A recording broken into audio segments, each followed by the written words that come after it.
কে? ও তুমি রিভুদা?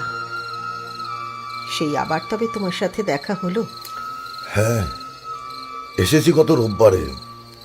আসলে আসবো ভেবেও তারপর সন্ধে গড়িয়ে অন্ধকার নেমেছে। এই পুকুর পাড়ে এমন একা একা বসে আছো? এমনি এখানে বসে বসেই আমার সময় কেটে যায়। এখানে এই ঝোপঝাড়া জঙ্গলের মধ্যে? ছাড়ো, এবার এসেছো কি বাড়িটা বিক্রির জন্যে? হ্যাঁ, যদি হয়। আশা তো হয়ই না, দেখাশোনার অভাবে ভেঙে ভেঙে পড়ছে সব। উঠেছো কোথায়? ওই নরেশ কাকার বাড়ি। ওনারাই বললেন তোমাদের এ বাড়ির অবস্থাও তো ভালো নয়। হ্যাঁ, সারানো হয়নি বহুদিন। লোক লাগানো, কাজ করানো, এত ঝঞ্ঝাট কে নেবে বলো তো? একটা কথা বলি আয়েশা। বাবা, কথা বলার জন্যও পারমিশন? আগে নিতে কি কখনো? আয়েশা, আমার এই পুরো নামটা ধরেও তো ডাকতে না কখনো। সেই নামটা হয়তো ভুলেই গেছো। আসলে গ্রামে এসে অবধি নানা রকম কথা শুনছি তোমার নামে ক্রমাগত, তাই ভাবলাম। ও, তা কি শুনছো? বশীকরণ?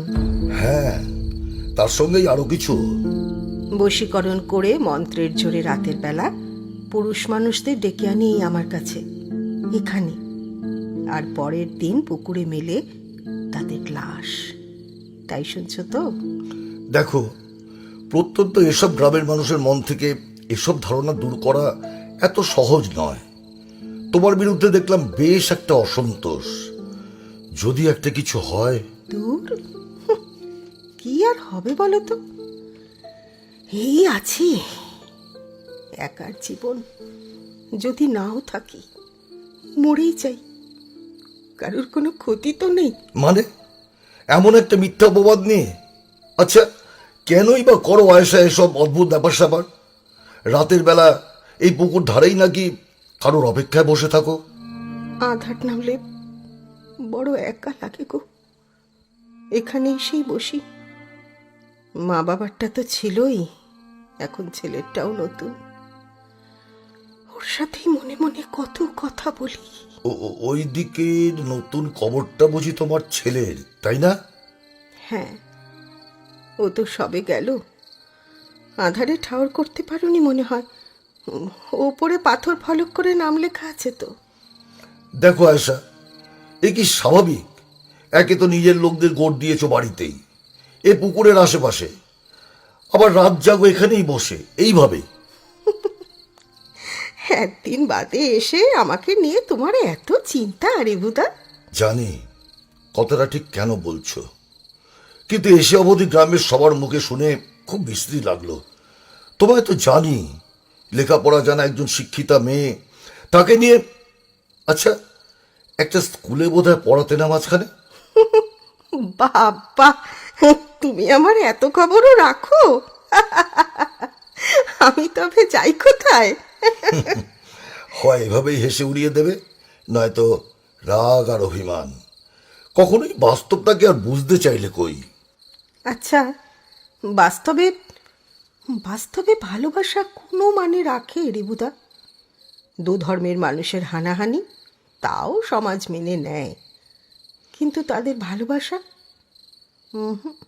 কিছুতেই না। দেখো, এই বিষয়ে বহুবার বহু কথা আমাদের হয়েছে। ছাড়ো, মনে হয় না আর কিছু বাকি আছে আলোচনার। আসলে এতটা পথ পেরিয়ে এসে এখন আবারও সেই সব কথাগুলোই মনে পড়ে জানো। তবু আজ ছেলেটাও যদি থাকতো। Really sad. খুব ব্রিলিয়েন্ট ছিল শুনেছি তোমার ছেলেটা। হ্যাঁ, একদম ওর বাবার মতো। তোমার বিয়ে মানে নিকাহর ব্যাপারটা নিয়েও কিন্তু গ্রামের মানুষের মধ্যে অনেক প্রশ্ন। তোমার হাজবেন্ডকে নাকি কেউ কখনো চোখেও দেখেনি, অথচ ছেলেটা এলো কোথা থেকে যেন? গ্রামে সালিশি সভা ডেকেও জবাব চেয়েছিল। বলেছিলাম তিনি শহরের চাকরি ছেড়ে এই গণ্ডগ্রামে আসবেন না, আর স্কুলের চাকরির কারণে আমি তো এখানেই। বিশ্বাস কিন্তু করেনি প্রায় কেউই, ভেবেছে বানানো গল্প। পুরোটা সত্যি, পুরোটা। তুমি তো বিশ্বাস করো আমায়? একটা কথার উত্তর দাও তো, তোমার এই পুকুরে এইভাবে রাতের বেলা পরপর নাকি মানুষ মারা যাচ্ছে, এটা কেন? সকালবেলা সবাই দেখছে কারো না কারোর একটা ডেড বডি ভাসছে, এটা কেন হয়? হ্যাঁ, 4 জন হয়ে গেল। লোকেই পুকুরের নাম দিয়েছে খুনি পুকুর। কেউ কেউ বলে পেতনি দহ। অবস্থা দেখো না পুকুরটার, চারদিকে গাছপালা আর ঝোপঝাড়। পুকুরটা তো শ্যাওলা শাপলা আর ঝাঁঝি পাতার দুর্ভেদ্য জাল যেন। একবার পুড়লে আর ওঠে কার সাধ্য? রাত হলে বহুদূর থেকেও নাকি দেখা যায় লণ্ঠনের একটা হলুদ আলো। পুকুরের পাড়ে প্রায় সারা রাত বসে থাকো তুমি, আর পুরুষেরা এক কুহকের টানে এসে। কি করব বলো, আজকাল ঘুম আসতে চায় না যে কিছুতেই। যারা বলে আমি গুণ করি, বশীকরণ করি, একবার জিজ্ঞাসা করবে তো, কুহুকের টানে যারা আসে তারা সবাই পুরুষ কেন? একা মেয়ে থাকো নিঃসঙ্গ, তাই নাকি তোমার এসব পুরুষ বশীকরণ? বশীকরণ যদি জানতামই তবে তবে তোমাকেই যে আমি আটকে বেঁধে রাখতাম করিবুতা। সব ছেড়ে আমায় এভাবে একা করে ছেড়ে দিতাম তোমায় বারবার? একটা কথা বলি, কি? আসল বশীকরণ তো জানো তুমি। হ্যাঁ গো, কেউ জানে না, শুধু আমি জানি। সেই বশীকরণের বাঁধনে যে আজও একা হয়ে আছি গো। তুমি এসব ছাড়বে কিনা বলো তো? কি? এই রাতে পুকুর পাড়ে এমন একা একা বসে থাকা, এভাবেই পুকুর পাড়ে বসে বসে রাত কাটানো। রাতে কোনো মেয়ে নিজের পুকুরের পাড়ে একা বসে থাকলেই পুরুষেরা কেন ভাবে যে তাকে গেলেই পাওয়া যাবে? হয় প্রেম দেখিয়ে, আর তা না হলে গায়ের জোর খাটিয়ে। কে? কারা ভাবলো এমন? ওই যারা পরের দিন পুকুরে ভাসছিল। মানে কি বলছো এসব তুমি? এসব মেয়ে মানুষকে কি আলাদা করে বশীকরণ শিখতে হয় গো রেভুদা? ও নেশা যে আল্লাহ আসলে পুরুষের নজরে জন্ম থেকে দিয়েই পাঠিয়েছেন। কিন্তু তাদের মৃত্যু, তারা সব মরলো কিভাবে?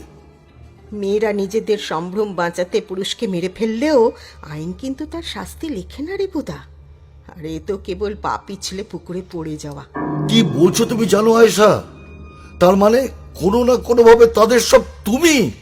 পুকুরের অবস্থাটা তো দেখছো, এই সন্ধ্যাতেই কি যেন এক নেশার টান। আর লতা পাতা শ্যাওলায় জলের যে অবস্থাটাই হয়েছে, একবার পড়লে ওই বাঁধন কাটিয়ে ঘাটে ওঠে কার সাধ্যি? স্থির চোখে তাকিয়ে দেখলে ওই পুকুর যেন আমাকেও টানে যেন রিবুদা। মনে হয় নেমে যাই। আমার পুরোটা জীবনই তো ব্যর্থ ছাড়া আর কিচ্ছু নয়। ব্রাহ্মণ পরিবারের ছেলে, আর আমার বাবাকে তো তুমি জানতেই। সম্ভব ছিল কি ওই বয়সে সমাজ সংসারকে ছেড়ে তোমার দায়িত্ব নেবার? হ্যাঁ, আমি তখন 17, তোমার 20-21 হবে, তাই না? তখন এই পুকুরের বাঁধানো ঘাটে জলে পা ডুবিয়ে বসে থেকেছি কত কত দিন। হ্যাঁ, কি দারুণ সেসব সময়গুলো ছিল বলো তো। তারপরেই তোমার বাড়ির সে কি অশান্তি। কলকাতার কলেজে পড়তে চলে গেলে, ফিরলে 2 বছর বাদে। যেন 1 যুগ বাদে তোমায় দেখলাম। আমার যে সে কি অবস্থা! শুনলাম তোমার বাবা মা দুজনেই মারা গেছেন, তুমি ছাড়তে চাওনি তাদের কিছুতেই, তাই তাদের কবর দেওয়া হয়েছে এই পুকুরের পাড়েই। সম্পূর্ণ একা হয়ে গেছো তুমি। তারপরেই সেই সন্ধে তুমুল কালবৈশাখী। তুমি আটকে পড়েছিলে এখানে এসে। এলোমেলো ঝড়ের পরে ঝমঝমিয়ে বৃষ্টি। আমরা দুজন ছাদে গিয়ে ভিজলাম উপর চাঁদ, ইচ্ছে করে। সেদিনের সেই ভুলটাকে আমি আজও ভুলতে পারি না এসা। যা হয়েছিল হয়তো ওই বয়সেরই এক তীব্র উত্তেজনা। কতদিন বাদে আবার আমায় ডাকলে এশা নামে। আমার কাছে কোনো ভুল ছিল না সেই দিনটা রিপুতা। তোমাকে একান্ত নিজের নিবিড় করে পাওয়াটাকে আমি ভুল মনে করি কি করে বলো তো? তবু তোমার দায়িত্ব যখন নিতে পারবোই না তখন। তাই তো পেয়েছিলাম আমার ভালোবাসার অভিজ্ঞানকে। অভিজ্ঞান? সে তুমি যাই বলো, সেই দিনটার জন্য আমি নিজেকে আজও ক্ষমা করতে পারিনি, কোনো দিন না এসা। আচ্ছা রিভুদা, বাবা যদি কারোর হিন্দু হয়, তার ছেলের নাম তো হিন্দু নামেই রাখা উচিত বলো? হঠাৎ এ কেমন প্রশ্ন? এই তুমি কতদিন আছো গো এখানে? দেখো, দেখা করতে এলে তাও 3 দিন বাদে, বলো। পরশু ভাবছি ফিরবো, সকালের গাড়িতে। কেন? না, তুমি তো যাবার জন্যই আসো রিবুদা। বাড়িটা একবার বিক্রি হয়ে গেলে আর সেটুকু আসবে না, তাই না? তা ঠিক, সে আর সত্যি হয়তো হয়ে উঠবে না। কিন্তু শোনো, তোমায় আজ কিন্তু একটা কথা দিতে হবে। বলো, রাখবে? তোমায় দিয়ে রাখিনি, আমার পুরোটা জীবনে এমন যে কোনো কথা নেই রিবুদা। এসব তোমায় ছাড়তে হবে। আর বসবে না বলো এই পুকুর পাড়ে রাত দুপুরে? বলো, তবে তুমি কিন্তু কথা দিলে। তোমার জন্য আমি আজও জীবন দিতে পারি রিবুদা। কি বিশ্বাস হলো না তো? আচ্ছা, পুকুর পাড়টাকে ঘিরে কাঁটা তারের বাঁধন দিয়ে দিলেও তো হয়। তাহলে তো এসব গুজব বন্ধ হয় নাকি? দূর ছাড়ো তো, লোক ডাকা, কাজ করানো, এসব ঝঞ্ঝাট কি নেবে বলো তো? কোনোদিন তো কিছুই পেরে উঠিনি, আজ না হয় করলামই বা এইটুকু। কাল সকাল একদম সাথে করে হারান মিস্ত্রিকে নিয়েই আসবো বরং। আমার জন্য এত কেন করবে তুমি? কে হই গো আমি তোমার? জানি না। আমি জানি। কি? কেউ না। যে কারণে তোমার দেওয়া সেই নামটা ধরেও আর ডাকো না। আগে তো আয়েশা নয়, আমায় ডাকতে তুমি এশা। একটা কথা বলি, জানি আগে সেই অধিকার আর নেই, তবু এসে অবধি 2 চোখ ভরে চুরি করে দেখছি তোমায়। তুমি ঠিক সে আগের মতোই সুন্দর আছো ঈশা। কি হলো, মুখ নামিয়ে নিলে? আবার সেই 2 চোখ ভর্তি জল? হ্যাঁ, শোনো, আজ আমায় উঠতে হবে, যে ফেরার পথে হারান মিস্ত্রি বাড়ি হয়ে যায়। কাল সকালে ওকে সাথে নিয়ে আসবো। চলি? কি গো, যাই? যাই বললেই এমন চুপ করে যেতে চিরকাল। আজও তাই। কি করি, তোমার বশীকরণ যে আজও আমার একটুও কাটেনি গরিবুদা।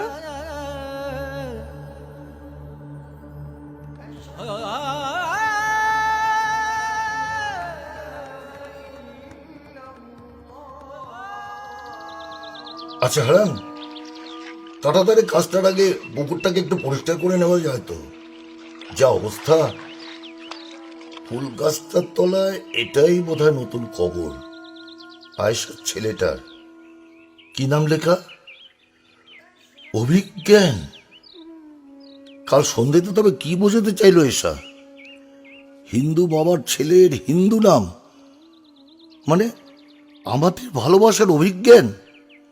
এত বড় ঘটনাটা তবে বলেনি এসা আমায়। মানে আজই জানতে হবে। হ্যাঁ হ্যাঁ, এখনই। হারান, হারান দিয়ে পুকুরটাকে সাফ কর, আমি ততক্ষণ একবার। এই, ওটা কিরে পুকুরে? কে ভাসে ওটা? ওর শাড়িটা যে খুব চেনা। কাল সন্ধ্যেতেই পুকুর পাড়ে বসেই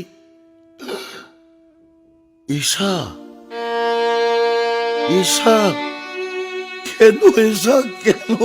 কেন এসা? এসা, এসা।